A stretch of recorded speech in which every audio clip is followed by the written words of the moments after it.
Hello, I am Bentham and welcome back to Factorio. We're very green today thanks to my night vision goggles. But anyway, we are now in update 0.10.3 and of course, being one of the minor updates as it is and quite late on now in the development of 0.10, it is all under the hood, bug fixes pretty much, fixing crashes for particular systems and so on. There's a couple of little tweaks to logistics just to sort of improve them a bit, make it a bit cleaner. But anyway, there's not anything to really discuss much. So what we're going to do is, there's two important things today, both of which have been suggested by a commenter, the same one who's very good at pointing out my errors, and that's not to say it's a bad thing. I'm very much happy to have things that I've done wrong pointed out to me, so that they don't stay wrong.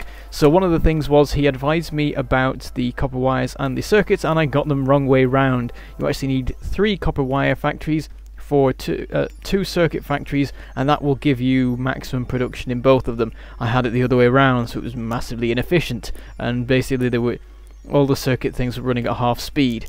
Anyway, after sorting that out, I noticed we got a bit of a problem with iron today. It's not flowing quite as fast as I would like it to be.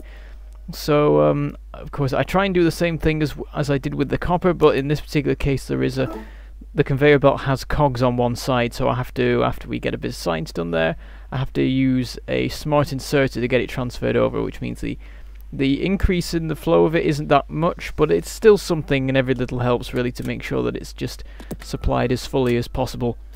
Anyway, what I'm doing now is, well, sort of on and off for the next couple of minutes, is sorting out the other thing, by the way, is the combat shotgun. That's something I managed to miss.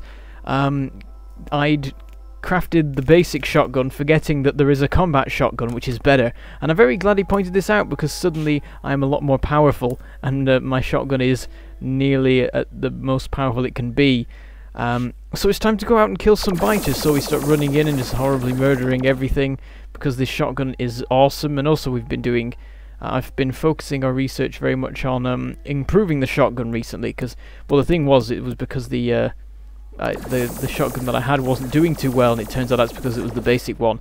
So of course now we have the benefit of almost complete shotgun research and an even better shotgun than before, so we can just demolish the enemies with this now. Anyway, what I'm doing here is clearing out an area above the north wall, and then fitting some radars into it. Of course, there's a limit to how many I can make, because the solar panels required use up a ton of circuits, and I keep 200 on me, so that's enough to do sort of 2 2/3 of the solar panels necessary. Anyway, we've got a huge sort of chain of bases here, so I just start making my way along it, trying to sort of work out the balance between killing the biters and destroying the bases. It's sort of difficult to tell really, because of course if you shoot the biters only, then they'll just keep spawning. If you shoot the bases only, then you've still got a huge amount of biters to deal with. So I'm not really sure what sort of balance to strike, but I'll do my best to try and stay alive and get the bases destroyed. There's a couple of little individual bases here that I run around and deal with. Not too much of a problem there, just a couple of shots. I can just ignore the biters that attack me, because there's not that many of them. So I hop back in the car and make my way home, and that's a good day's biter murdering, the slaughter of innocent natives, as usual. So getting back to the base, I can dump the 161 alien artifacts that we've acquired from those bases, though I take out 4, well I mean to take out 4, I accidentally take out 3, and have to run back. I was a bit confused for moments, because I was sure I'd done 4, but I don't know, I'll check back on the footage in normal speed and be sure of it, because it's not the first time that there may have been some annihilation of alien artifacts by the game. There was a couple of cases with the assemblers where that happened. Anyway, just doing a quick inspection of the oil system. Everything's running pretty much automatically right now. What with the 6 new pump jacks, there's not going to be any additions needed to the system for a very long time. And then going back to the circuit system, I realised that some copper wire got onto copper plates got onto the iron plate side while I was messing about trying to increase the iron supply. So there was a bit of slow progress with the production there for a while, but I've since fixed that. And what I'm now doing is finding all of the cases of level 2 assemblers and turning them into level 3s, though I take a quick break to sort out the the productivity module. So we now have a full 10 labs going once again, which means the system is back to be running at the fastest it's ever run. So I suppose joint fastest, though I think circuit production might be more than it used to be. I forget. But anyway, finished upgrading all of the assemblers, and there's not really that much point to them. It was just really so that I could put some more effectivity modules in, just have everything fully efficient. And one thing I do is set up the logistics system so that I get lots of modules delivered, all the level 1 modules, and then also some more shotgun ammo, because I'm using the shotgun pretty much constantly now. Before I would occasionally switch to the machine gun if I was in like a forested area or whatever, but that shouldn't be a problem really. I mean, I can just blow up the trees and it should be fine. So I'm doing a quick check of the train system, and everything looks alright there, just seeing because the train coming from the south is running out every time because there's not that much supply for it. Anyway, I've got some unfinished business over by the south wall. There was some attackers a while ago. Went and tried to kill them, and they nearly horribly murdered me, but now I have this better shotgun and destroyer drone, so it's time to absolutely destroy them all. So that's the first base done, and there's quite a few more. It's sort of there's just tons of them everywhere. Sort of difficult to know, like, there's no sort of boundaries. It's just like you walk a few feet and there's another base. So I'm just running around shooting at all the ones that are like nearby, and then there's one up here as well, and I get that dealt with. It's got a couple of worms in it. It's interesting actually that I haven't seen that many worms in bases for a while. There were a lot like in the bases that were really near, but further out not so much, and I'm wondering if it's something to do with like those being really old bases, and then they've colonized nearer to my base, and when they colonize a new place they put worms in it. And I'm not really sure. I need to look more into the sort of biter spawning and the migration system and everything for that.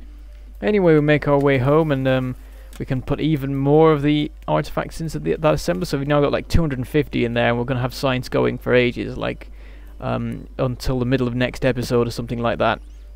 But anyway, we're having some iron problems, and of course that is because our lab system is going at full pelt once again. It means that we have to have our iron ore going back, well, our iron plates being flowing at the rate that they once did, which was sort of messed up by me doing the big old upgrade to the steel system. So I think we're probably back up to as many furnaces as before, but we may need more now just because circuits are going faster, and there's a couple of other things like there's a lot more gear production now that we have the drones being produced, the combat drones, because they use iron gears, and also circuits actually in the production of those first ones, and also actually they use the armor piercing ammo, which uses steel, which uses iron, of course. So iron's just being generally used more.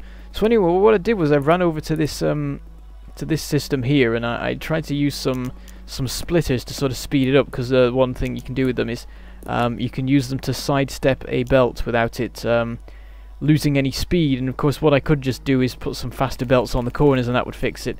And in the end, all my messing about is for nothing really, but it doesn't take anything away from the speed, so I just leave it as it is because there's no point. All I've really done is sort of cut off the iron supply for a minute, and then it gets itself fixed again. So the problem is that the ore isn't getting into the furnaces fast enough. We're going to have to do something about that. But anyway, run back into the base, let the drones resupply me. I decide I'm going to increase the number of drones, so just so that they can get me supplied faster. And what I'm also doing at the moment is researching more stuff into there, because I believe we've now finished all of our shotgun research. The shotgun is at its maximum capabilities after being inhibited so much for so long. So we're going to work on the logistics system, and then once that's done we'll go into combat robotics, and at some point we'll sort out all the rockets and stuff. But I don't really do rockets, I can't be bothered with them. The shotgun is just awesome. But anyway, looking at the power system, I find the accumulators are being filled up like just before the sun starts setting again. Of course that's not a good thing, because it means we're sort of on the edge of starting to have a problem. So I hop into my car with some solar panels, make my way over to this new solar field I set up a couple of episodes ago, and just add a couple more to it, and that should keep everything fine.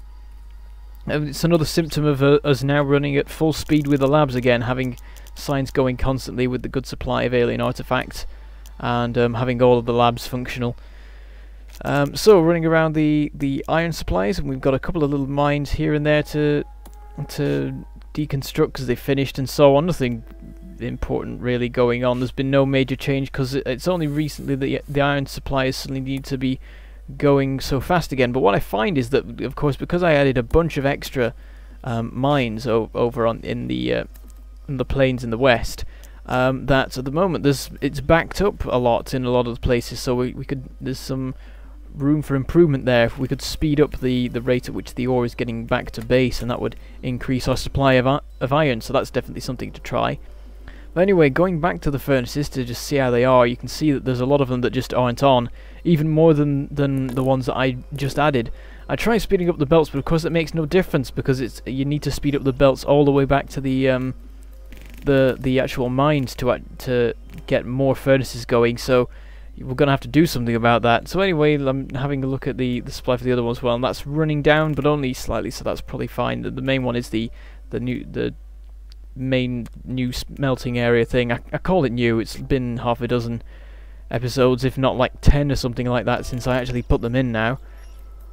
So running around getting resupplied, and what I do is I go over to this stone chest. I find that it's still in the old stacks of 64, so I sort that out, get it all to 50, and then dump some wood, get a bit of extra copper from that chest that's still full of copper and stuff that shouldn't be there. It's after that chest explosion that happened a while ago.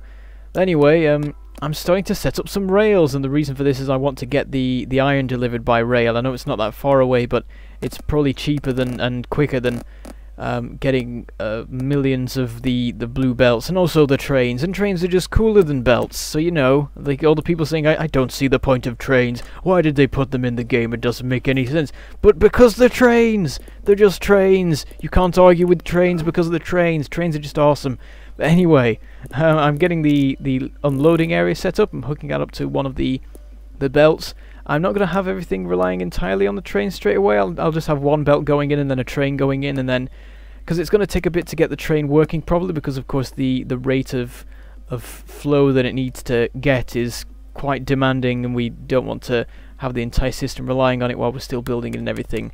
So I've got the station set up at that end, and also you may have noticed it was pointing down the loop. It was coming out towards the south, and the reason for that is that there is a bunch of iron deposits in the south, above the south wall, and below it as well, I think. So I sort of was thinking long term and set it up to be like that. So eventually the trains will be coming from there instead of here once these deposits have run out. Anyway, I've cleared out a bunch of trees, but not enough, because I'm now having to forge my way through them anyway, which drives me insane. But I like to keep the wood, because I might have a wood-powered system one day or something. If you've seen my my burner inserter tutorial with all the examples of different system using burner inserters, I have my turret system resupplied with burner inserters that are fueled by wood, which is interesting. Except the wood's running out there now because I'm not chopping it down that often. But there's not as many forests in that particular game that I have than this one. So yeah. So anyway, we get the two ends connected up. You can see this one's going down as well, because it's basically just between the two big deposits of ore that we have, and then they'll be loaded into either side and taken back. So I make my way back, park the car there, get resupplied, and then it's time to send the train over there, because you always want to use the train as your marker for where to put the loading areas. Otherwise you'll mess it up, because it needs to be exact to the block usually, or the square or whatever, I don't know. So setting up all of that, doing one on either side. One will come from each of the deposits. We hook them up to the power supplies. Hook one up to each one, because at some point one of them will run out and the other one won't. So we'll be. It depends on which one comes first. So we get the supply redirected from there, so it'll start being loaded into that cargo wagon there. And then we need to do it to the other one as well. And I sort of do this in a bit of a slapdash way, just sort of turning things around and getting them pointing towards it. So there's a lot of mess that needs clearing up, but at the moment I'm not going to bother with it. It's not too important. It's just a few bits of stray ore that need dealing with. So I set the train's times up. At the moment it's 30 seconds each way, and I'll probably mess with that, especially seeing as it's being loaded twice as fast on one end than it's being unloaded on the other, so there's going to have to be some changes there. But the thing is, we're running out today, so that'll be something for the next episode. So after doing some speeding up of belts, and I end up running out of the belts, so I'll have to do something about that later, and then hooking up the coal supply, of course, to make sure that the train can keep running. I just check it's all working fine. And it is, and everything looks good there, but at the moment I'm not happy with the supply. So anyway, after doing all that, I hop onto the belts, make my way back to the middle, and it's time to end the episode. So until next time, no, damn, I ruined it. Goodbye, thank you for watching, and I shall see you next time. That's what my outro is, stupid me.